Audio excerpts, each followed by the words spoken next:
G'day and welcome to the Grow a Small Business Podcast. I'm your host, Troy Truen. Each week, we speak with an owner who has grown a business with 5 to 30 team members to something bigger. Diving into their numbers and unearthing the pain they've experienced, we explore what they did to overcome each barrier and what they would do differently from day one. Let's get into it. Welcome, everyone. Today I'm interviewing Aluthwala from KallistoArt, based in Tampa Bay, Florida, United States. Thanks for your time today, AJ. Absolutely, Troy. Thanks for having me. Let's start with how we know each other. I had Michelle Sealer Tucker on episode 95, and you're in a mastermind group with her, and you guys were talking and came across our podcast, and Vanessa on your team reached out and got you on the show. Yep. That's how it happened. Yeah, Michelle, it's a great episode. She helped over 1,000 businesses exit or sell, and her book, Exit Rich, launched a few months ago, earlier this year, and hit the #1 bestseller. You've read the book. I've got a copy. I haven't read it yet, but you've said it's a really good resource if you're thinking about one day exiting your business. Yeah, I think, her whole premise is, you should be thinking about exiting your business all the time. Right. Her premise is, you start a business to exit the business. So every day what you do is towards exiting one day. And she has the Audible version out too. So anyone who doesn't like to read, you can get on Audible and listen to her book. And it has some golden nuggets in there. And she really gets to the point on things to do when it comes to exiting your business. Nothing she kind of glosses, so it's all about the details. Yeah, she's great. It was an excellent guest interview with her. Well, tell our audience a bit about your business, what it does and how it makes money. Absolutely, Troy. So the name of my company is KallistoArt, and we are a digital experience creator. In other words, an online marketer. And we started off as a website development company back in the day. And this was back in 2006-07 time period. So we've been in business for the last 16 years, and we still create websites. However, we spend a whole lot of time now on creating mobile apps and web apps. Right. Yeah, they're very, very popular. I assume still growing because obviously everyone's transitioning to mobile even more now. I think something like 60% of searches in Google are now done via a mobile phone. Yeah, I think that number is even more. I think it's crazy where a lot of people do their searches first on mobile. And when they want to get serious about buying a product, that then only they will, go to their desktop if they want to, take a better look, like the, obviously I'm not talking about the Gen Zs or the millennials who will stick to the mobiles, but probably guys like, you and I, who are now considered in the older generation, I guess, we will still default to the desktop when we want to take a closer look. But the millennials and Gen Zs will just do all their business on their tablets and mobile devices. Yeah, totally agree. And how did you start out? So we started off KallistoArt almost as a pet project because my partner Ravi and I were in college, and we've been asked by a lot of folks, hey, can you create us a website, or I have this product which we need to sell. And again, this is back in 2006-07 time period. So websites were out there, not really serving a big purpose at the time. It was almost like a luxury item for businesses to have a website. It was like a bragging, something to brag about when you have a website. And but we got asked a few times on, hey, can you create me a website for this purpose, that purpose? And we literally created those websites for like next to nothing. And then we thought, hey, there's an opportunity here. I think, there's enough interest where we can start creating websites and we get paid to do that. So that's how we kind of, stumbled upon this business and, started the company back in 2006-7 time period. Yeah, great. Because mobile apps really only, I think, was it 2007 the iPhone launched, and the iTunes store, and obviously really took off from there really quickly.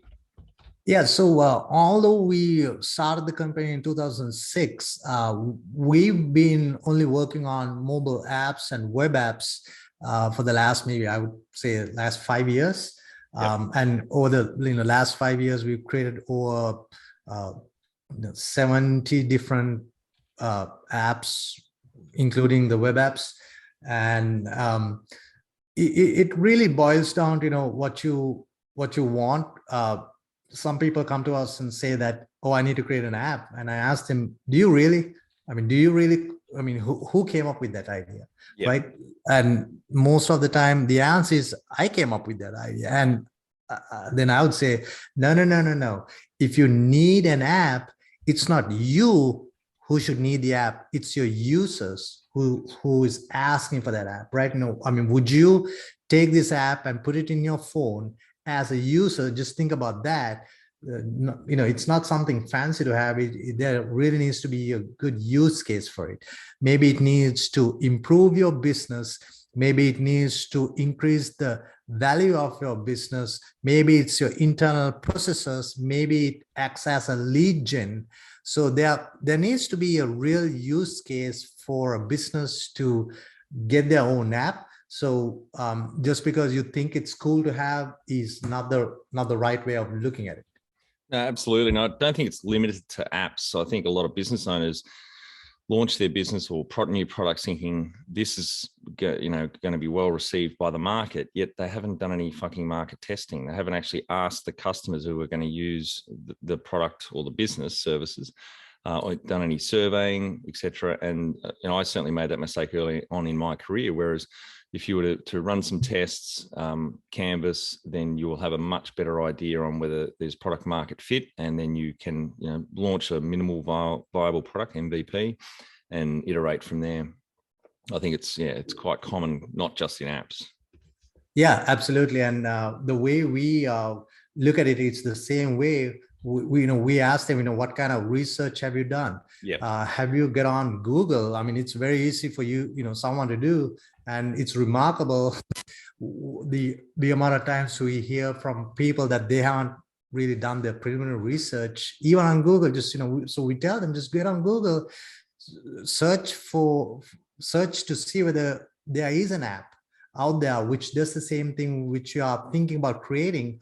Now, if there's a service which you can pay for, like on a SaaS platform, pay for it monthly and use that service, just go for it. Now, you might come across it in a different angle where you think that, okay, there's a service or services which has the same kind of features, but they don't really cater to my audience the way I think should be catering to. So, in a case like that, yes, then there's an opportunity to create your own thing. But we always tell them, just, do your research first, and then note down what you think would be the features that will be available in that app. And then you might come with 5 pages worth of features, but then we cut it down to the minimum viable product, like what's the real core features, and all those other stuff is nice to have, right? But you want to start working on the minimum viable product, and then with the view of how you're going to make money from this app. Yep, totally agree. So how old were you in 2006 when you launched the business? I was 26 years old. 26, great. Yeah. And do you have some key numbers you can share to illustrate the growth of the business over the last 16 years? Yeah, I would say that, when we first started, it was really a pet project. So I don't really have, any numbers, I would say, back in the day. But year over the last, I would say, 3 years, we have had 30% growth. Yep. That's great. Year on year. Yeah, year on year, we had 30% growth, and we are hitting $1 million in revenue. Great. Now. Yep. So and our objective for this year is to hit $3 million, because our three main revenue streams are websites, search engine optimization, and apps. Yep. And it's interesting, when we first started, websites was our main product, and that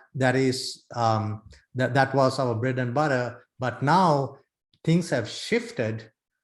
Whether we like it or not, web apps and mobile apps have taken over, I would say 2/3 of the business. Yep. Right. Out of the $3 million worth of revenue, 2 million will come from web apps and mobile apps. Yep. And the other million will come from, I would say, an equal split between the websites, like 500,000 in websites and another 500,000 in SEO work. Yeah. Great. And what about team members? Was it yourself and your business partner that started, just the two of you? And how many team members are you at now? So we have a pretty distributed team. So we have 7 core team members right now. And my business partner is based out of Winnipeg, Canada. Mm-hmm. And we've been like that for the last 16 years, believe it or not. And then we have a team in Canada. We have our SEO team in Canada. So one full-time guy there. And then we have a lead project manager in Canada. My assistant who reached out to you is based out of Venezuela. Oh, wow. Yeah. And then we have someone working for us from Peru doing SEO work. And we are in the process of hiring more. And on our hardcore development side, we have around 23 guys and gals in Sri Lanka. Yep. Who work for us as contractors. But through an outfit which we started 16 years ago, they have a pool of 100 total. Yep. But we are able to kind of pull resources as and when needed. And we have around 23 who's working for us full time. So just on that outfit in Sri Lanka, so you helped found that, and then you use 23 of those 100 or so for this business. Correct. No, fantastic. That's great. So if you were to roll all the full-time equivalents up, you've got the 7 core team, and let's throw in the 23 in Sri Lanka. They're all full-time, so around 30 full-time equivalents. That is correct. Yeah. Yeah, that's great. Fantastic growth. Yeah. When was the moment you felt like you had succeeded? I actually had that feeling even yesterday too, because I got a call from one of my customers who's in Phoenix, and he was in Florida yesterday for his son's soccer camp. And I got a call. I knew he was going to come, but got a call on Sunday saying that, hey, AJ, would you be able to come and spend the time with me on Monday morning? And my answer was absolutely. So I'm able to just, drop everything and go and come back. After a few hours, I haven't missed anything. Yep. I'm not like, up to knee deep or trying to, gasp for some air, which I felt probably 2 years ago. I didn't have the right processes and the people in the company.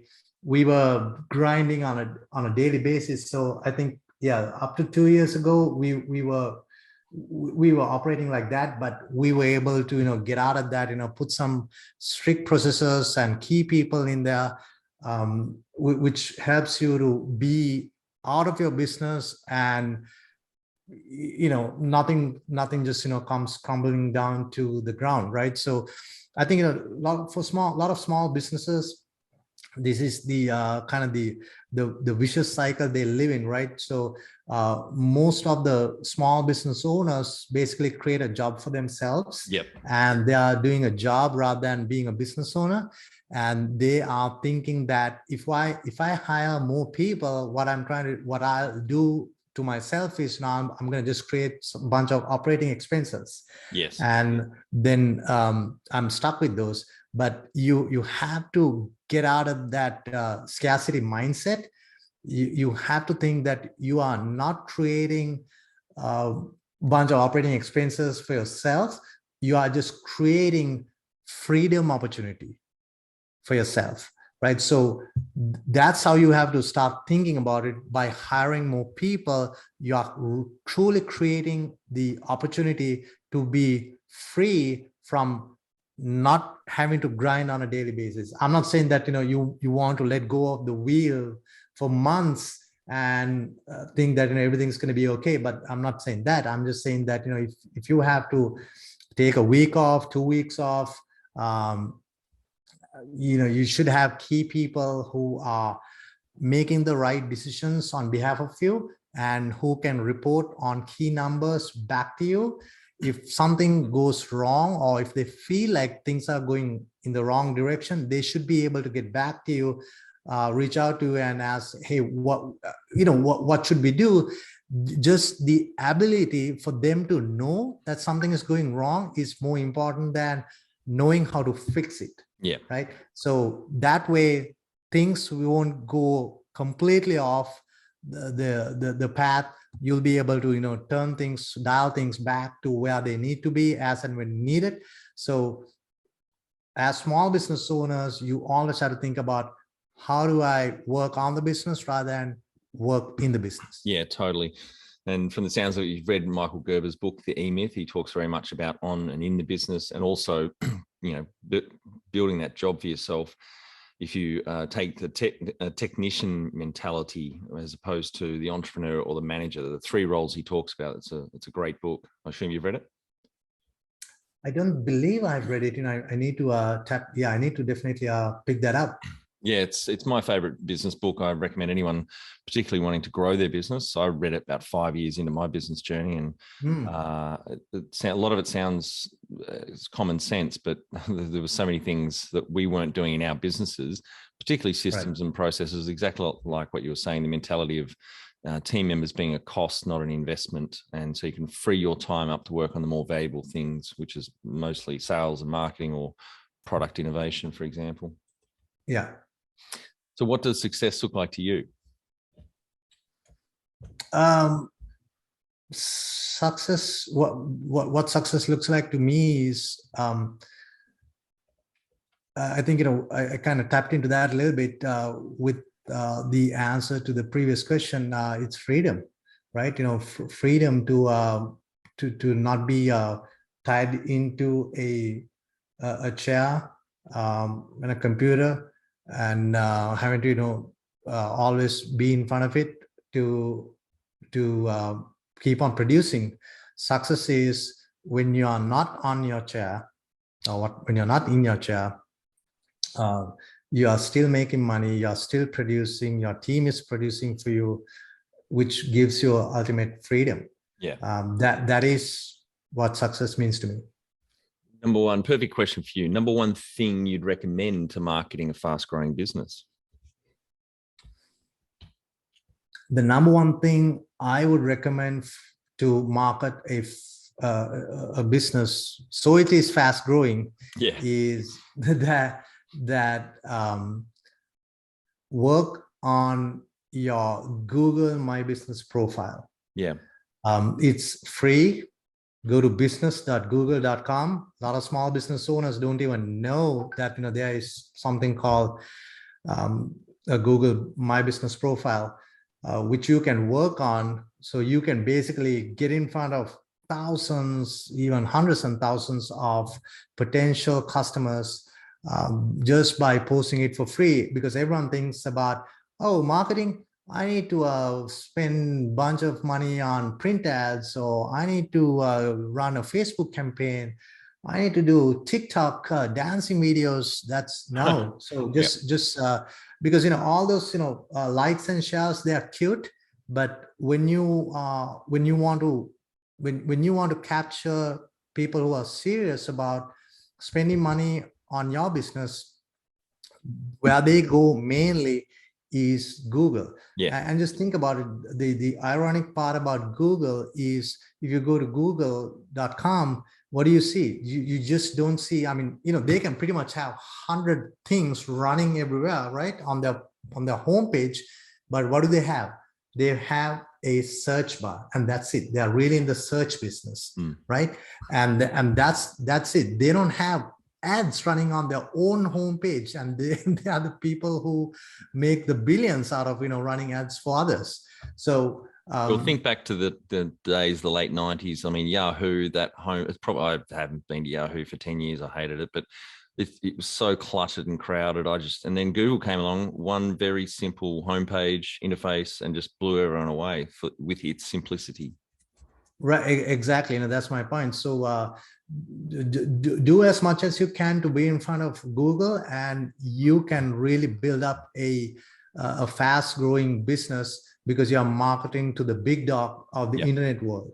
Yeah, and for the audience, it's, for example, if you are looking for a locksmith in Tampa Bay, where you are there in Florida, you put in locksmith Tampa Bay, and then on the right-hand side, often there's a map of 2 or 3 locksmiths, and then you can click onto that map and it brings up, that's Google My Business for the audience. So it's a really important and a low-hanging fruit, quick win, even for businesses that don't necessarily have a physical presence. If you're an online business, you should still look at setting up your Google My Business profile and have good photos and obviously accurate information, even tied into the Google reviews as well.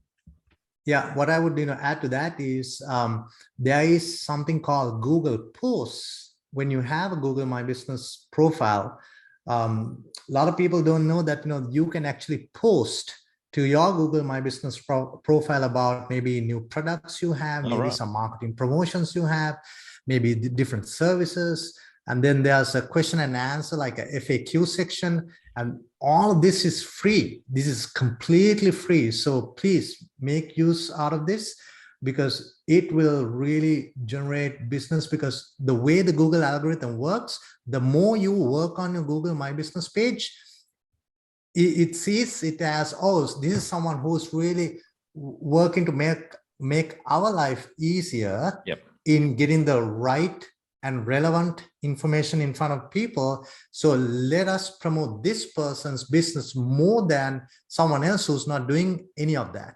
So that's how the algorithm works. So the more you post, the better it's going to be. And I'll give you a little tip. All you have to do is, whatever you post about your business in Facebook or Instagram, take that same post. Once you post it in Facebook and Instagram, don't just link it, but take that post, whether it's the picture and the post text, put that into a post in Google My Business profile, and then read it and see how you can integrate something like locksmith in Tampa Bay, whatever relevant to your business, in there, in that post. So think how other people are searching for your products and services, and then integrate that in natural language into your post. And some, obviously, you can add some keywords, and that'll help you to get your rankings up. There you go. I've just learned something new. I didn't realize you could post in Google My Business. That sounds phenomenal. Thank you. Yeah, absolutely. And how did you fund the business? Self-funded. It is self-funded, and it was very easy to self-fund it because it was just creating websites. And we basically, it was 2 of us at the beginning, and we just didn't have any other big expenses. We both had our own laptops. We didn't have a true office. We used to have one, but now, because of the nature of our business, we have again gone back to 100% virtual. So we were able to self-fund it. So no other investors, it's just you and your business partner? So right now, we don't have any other investors in KallistoArt. We are in the process of launching another business similar to KallistoArt called AptiCode. And with that, we have 2 other investors in that business, pretty much doing the same stuff as what we are doing, but we have a different model through masterminds, which is going to be our main lead gen method for that particular business. When will that business launch? It might have you back on once you've got a bit of road behind you. Yeah, so that business will launch, I would say, close to the end of this year. Yep.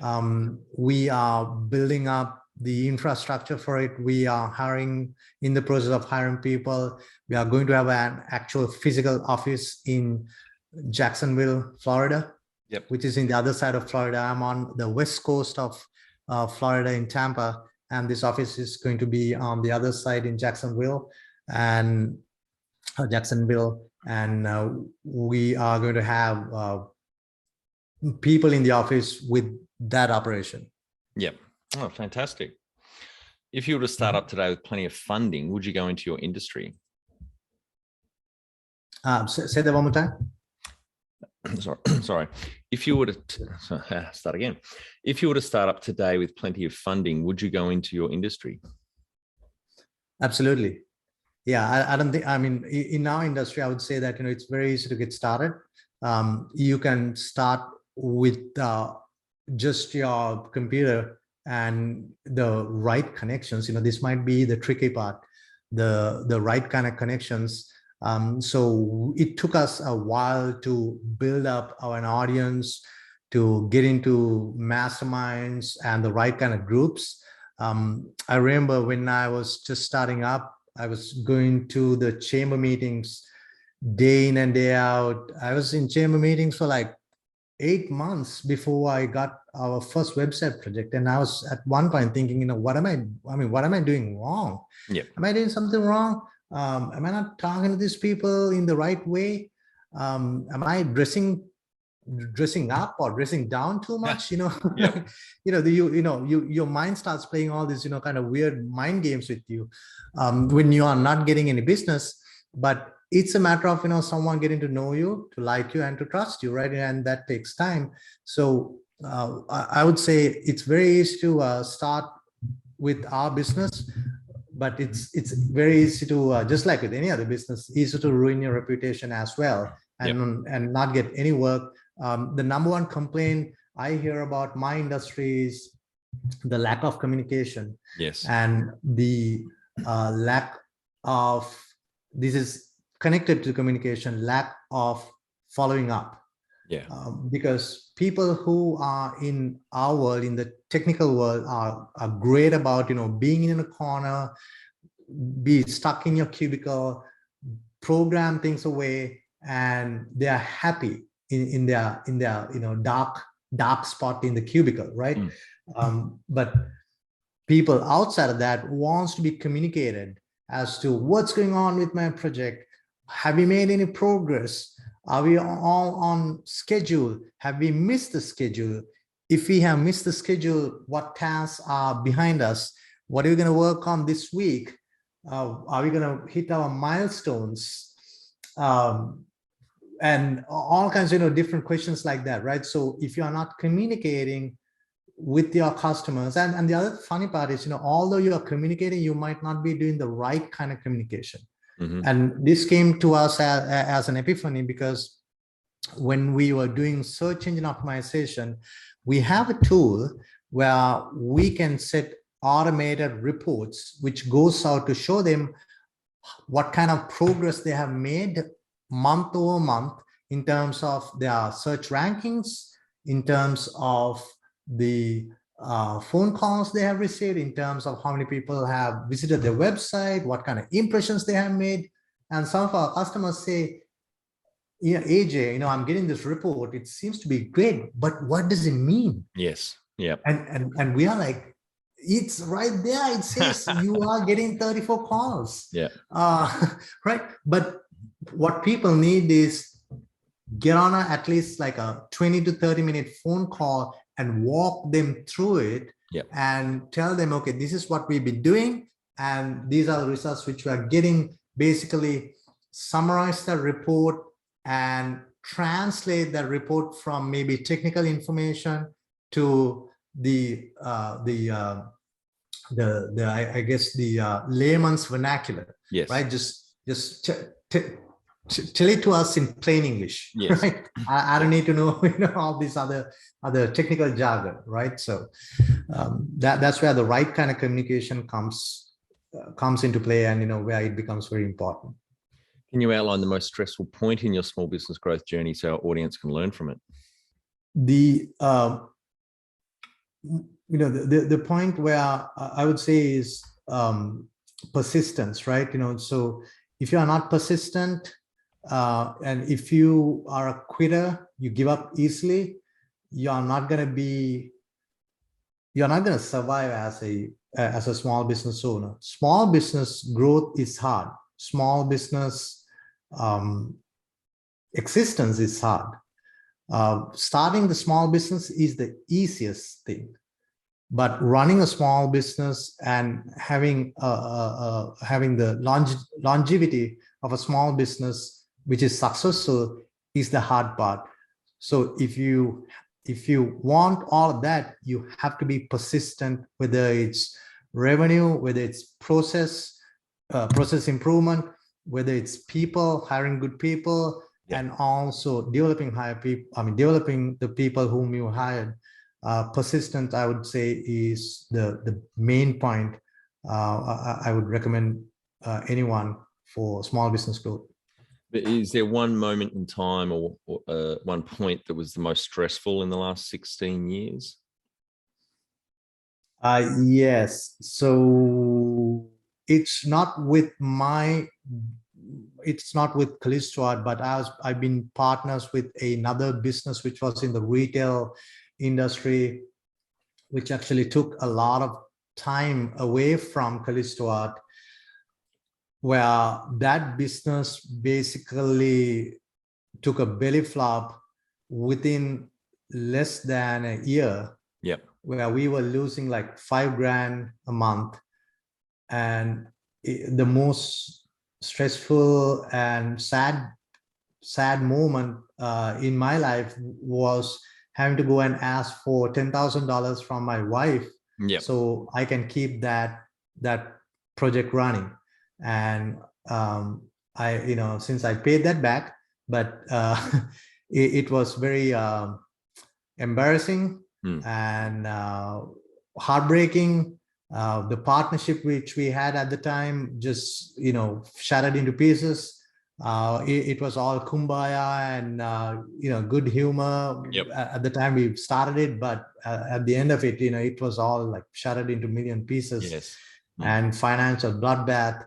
So I would say, when you want to get into any kind of partnership, make sure that you are getting into business with anyone for the right reasons, not for anything else. And make sure that you make it numbers driven. Don't make any emotional decisions in getting into partnerships.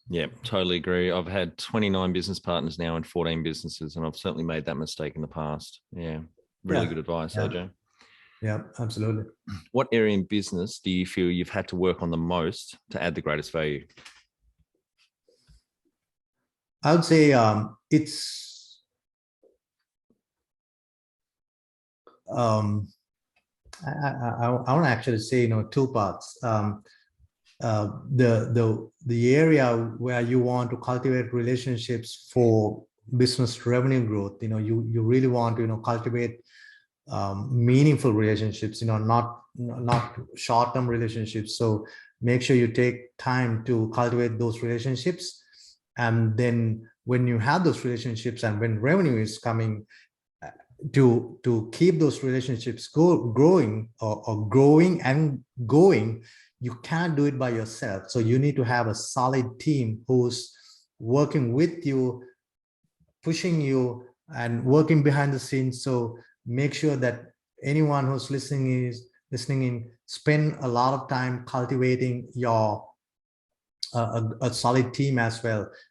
Your team is it is only good as what you put into it, right? So make sure that the people you have in your team, they have bought into your vision, your mission, and then they also are fully invested in taking everything forward and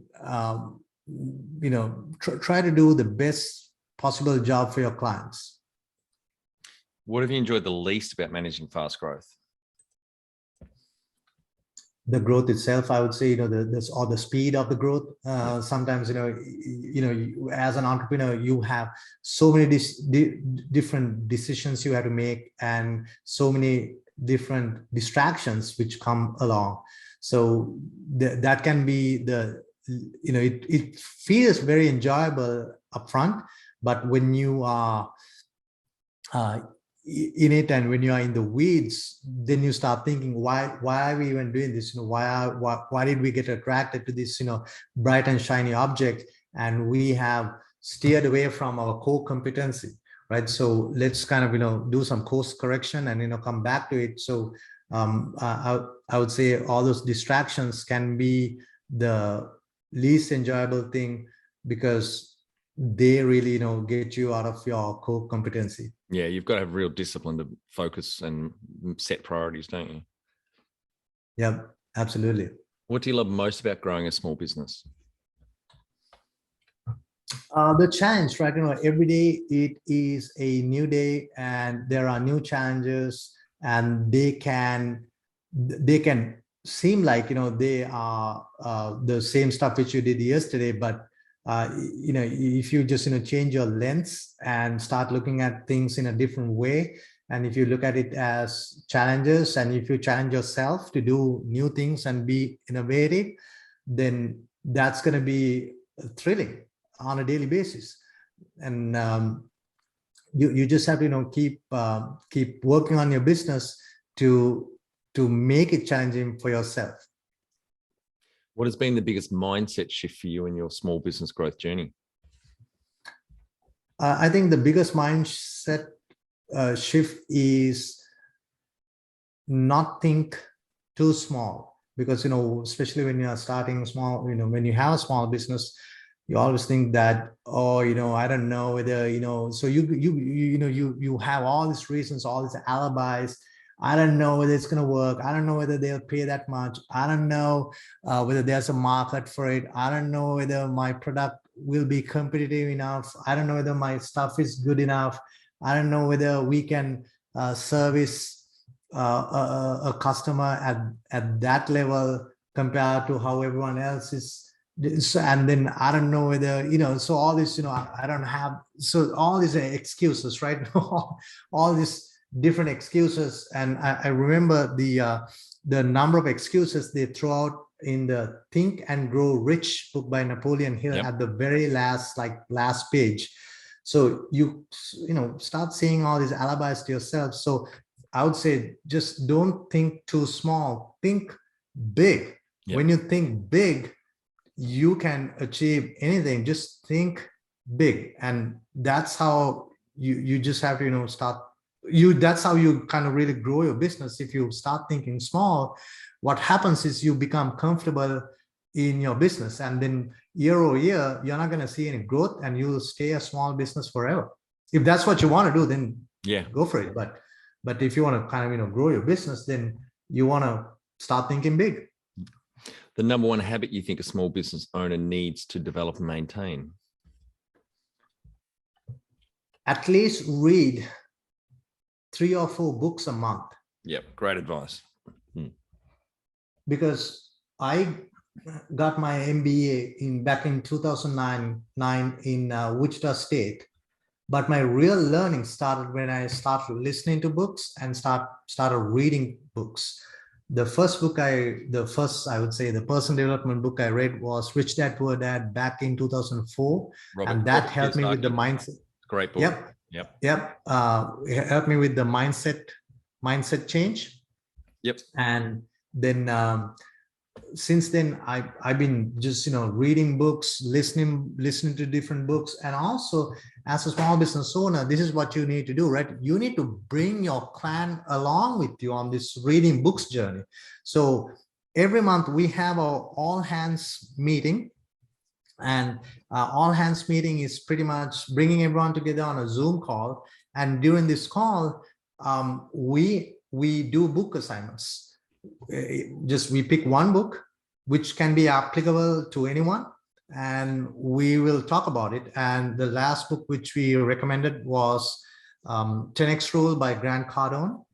And I've actually read that book back in 2014, but my team hasn't read it. And the one before that was Atomic Habits. Yes, James Clear. That's a great book. Yeah, yeah, James Clear. Yeah. So that you want to keep on bringing these book assignments.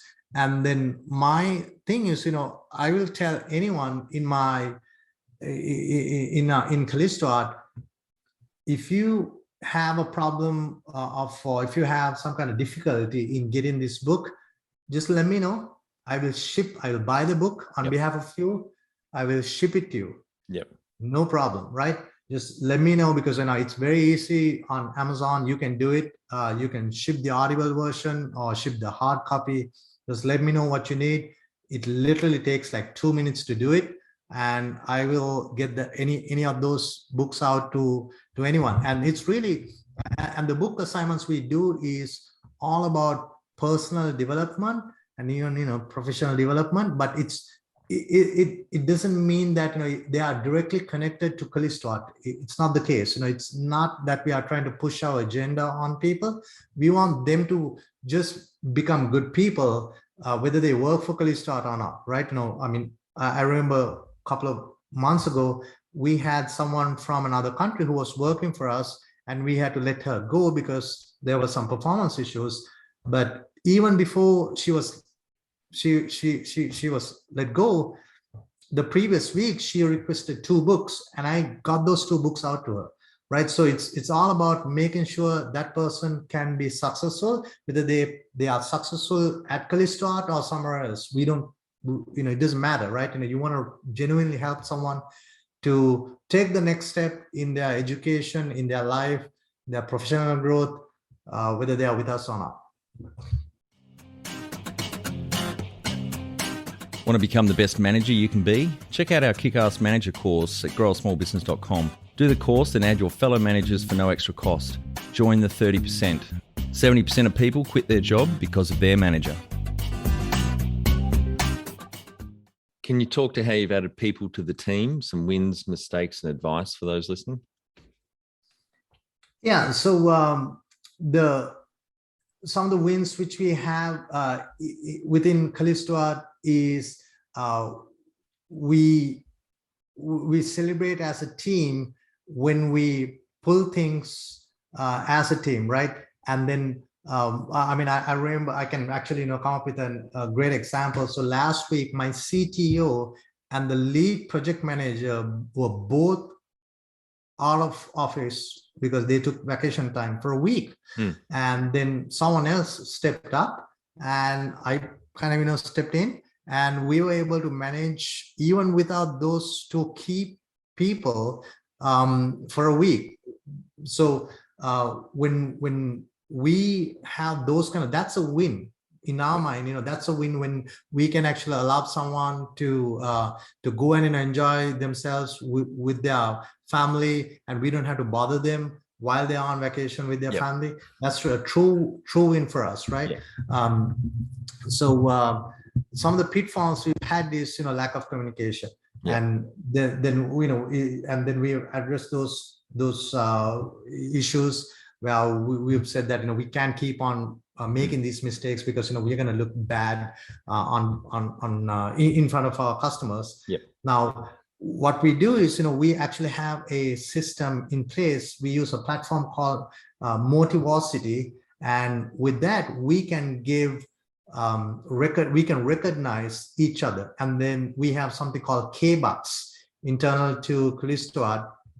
Well, we put some money in. It's nothing much. It's like $5 per employee each month, and you can give $1 to one of your peers and give a little, write a little thank you note, right? Oh, nice. So for a small business, I highly recommend using Motivosity. Go to motivosity.com. Their pricing is very comparable. Very competitive, and it's a great platform to keep the morale up. Yes. Well, that leads us into that next question of what are some things you recommend to building a sustainable and kick-ass culture to help with the growth? I think, some of the things which I mentioned already, the all hands meeting, I've actually received feedback from my own team as recent as yesterday, saying that all hands meeting really helps people to come out and get out of the work environment for a little bit, and for them to be free and talk about anything they want to talk about, give recognition, high fives to each other. And this system which we've implemented through Motivosity, that really helps to appreciate peer-to-peer appreciation.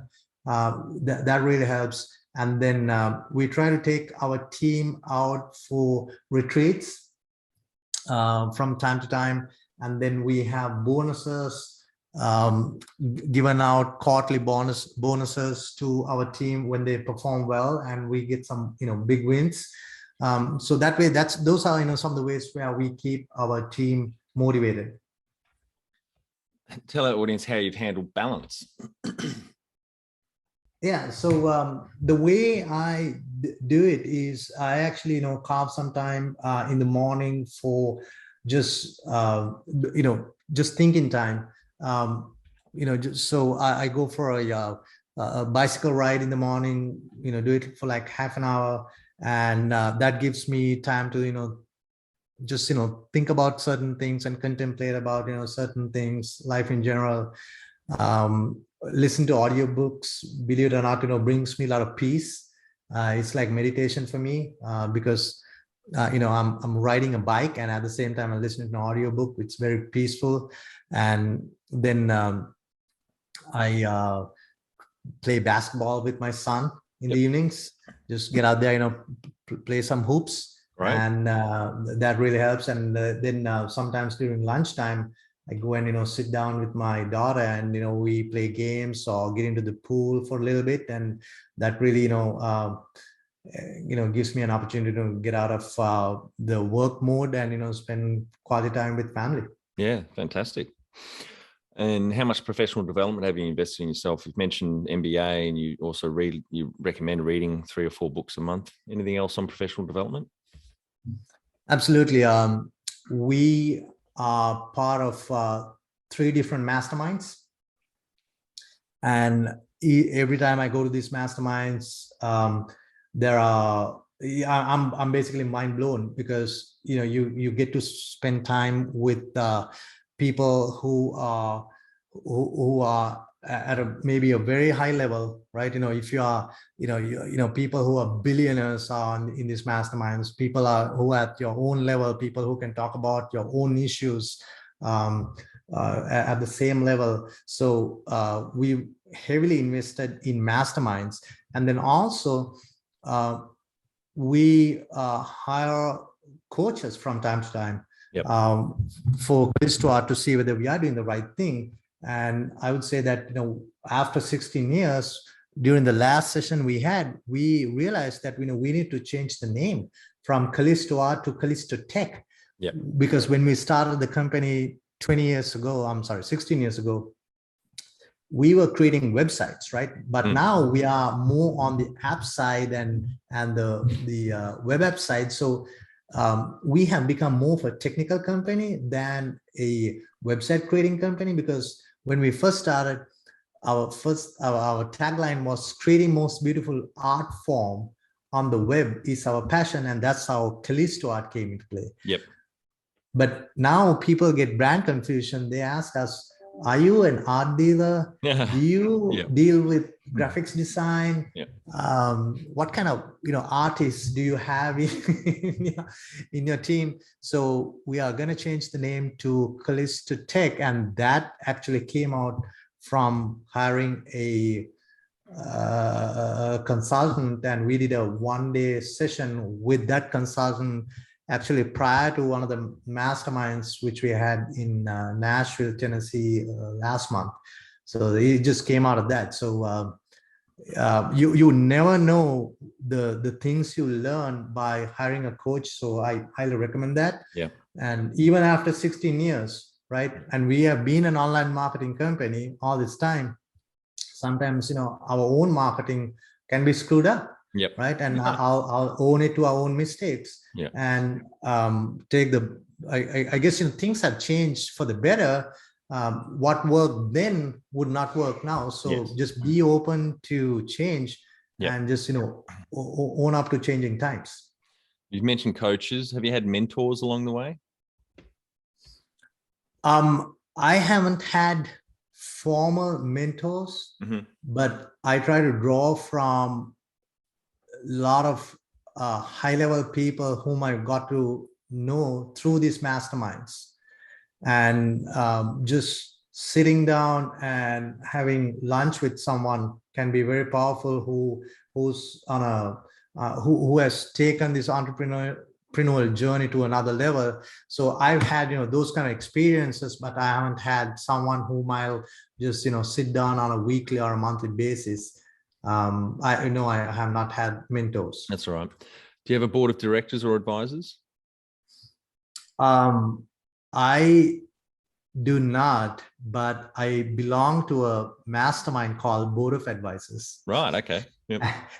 And the idea there is, when you go in front of that mastermind once every 3 months, and you speak about what you are doing, what's new, what's whatever you're working on, people in the room, and there are around 100 entrepreneurs at all different kinds of levels. What they do is they basically give you feedback, and this feedback comes to you directly from the level of a board of directors. Yeah. Great. And you're one of the few I've had on that's exited a business. I know it didn't go so well, but you've got any advice for those listening on exiting?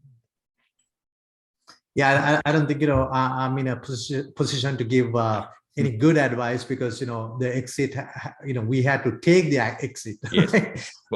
we were forced to take the exit because that did not go well. But sometimes the biggest learning opportunities comes from when things go wrong. That's right. Yeah. So I would say just make all your decisions numbers driven. Don't make decisions when there's an emotional connection. Yeah. It's very hard to not make decisions which doesn't have an emotional connection, because we are all emotional creatures. Yeah. But when you make decisions based on emotions, I guarantee you that things are going to go wrong at the end. Don't go after what's bright and shiny. And just because a friend asks you to join a business, just because you have a great friendship, what will happen is at the end you will ruin the friendship as well as you will ruin the business. Yes. So make decisions based on numbers and not on emotion. Totally agree. I guess the best advice we can give the audience here on potentially exiting is referring people to Michelle's book, Exit Rich. That's absolutely. Yeah, please. Yeah, just pick up that book. It's available on Amazon, Audible. Read the book, and you'll have a really good idea about how to build a business so you can exit that business. Yeah. Because a lot of people think that you can exit a business when you want to exit a business. That's not the way it works. You have to build a business to exit the business. All right, AJ, we're on to our final 5 questions. What do you think is the hardest thing in growing a small business? Motivation. Yeah, I would say, just being motivated to come into work, to work on yourself, work on your business day in and day out. Even as the entrepreneur who owns the business, sometimes you're going to start feeling like you're not motivated to work that day, and it's completely normal. We're all humans, so that it's okay. It's just a day, and tomorrow will be a better day. Just stay motivated. Favorite business book which has helped you the most? Favorite business book. Ooh, I would say, man, there are a ton of them. I would say Grant Cardone's 10x rule. Yep. Because that book talks about doing 10 times more and 10 times more rather than doing just the 1x, right? Yes. Just try to do 10 times more. So even if you only had 60% success rate, that means you have done 6 times than what you would have done anyway. Any great podcasts or online learning tools you use for your own professional development? Yeah, I have a podcast I would recommend listening to is Self-Made by Mike Dillard. And he doesn't do that podcast anymore, but it's out there. And he has interviewed a ton of great people, great content in there. And the learning tool I would say is Audible. Yep.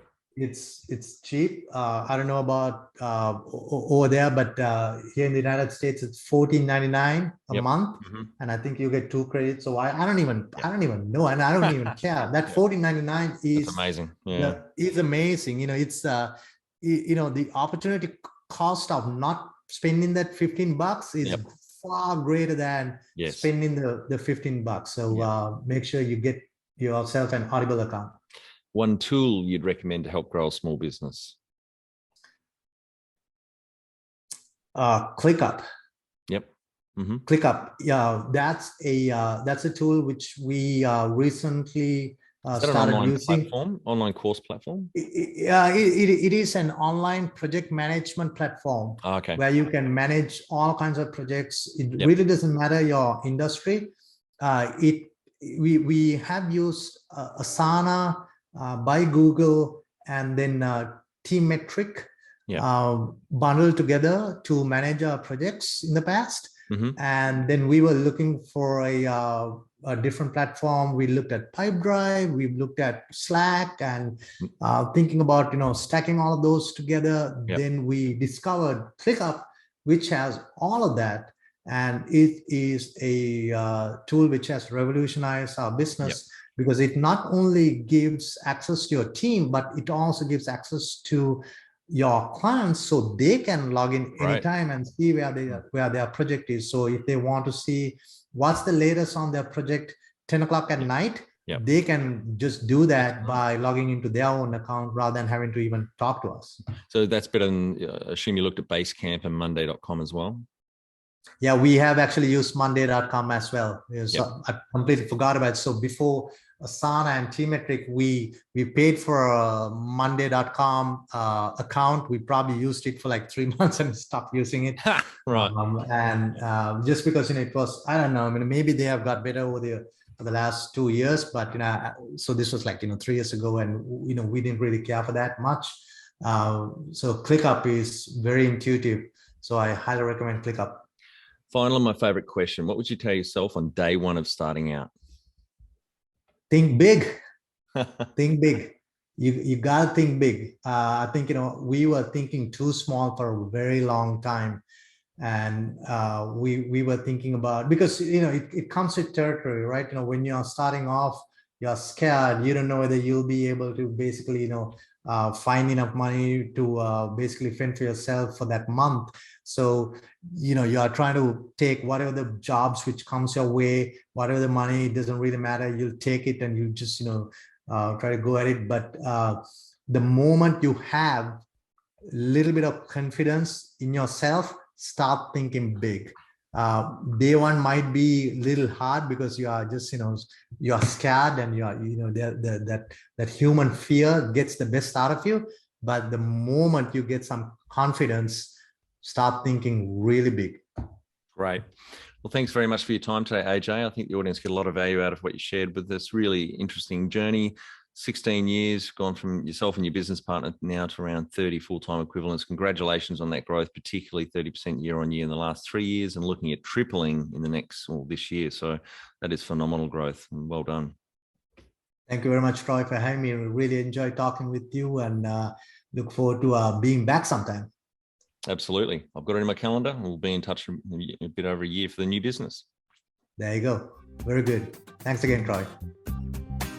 And for our audience, we'd greatly appreciate a review in iTunes or whatever platform you listen to us on. More reviews means we bubble up higher in iTunes, etc. So more business owners looking for podcast help with their growth will find us.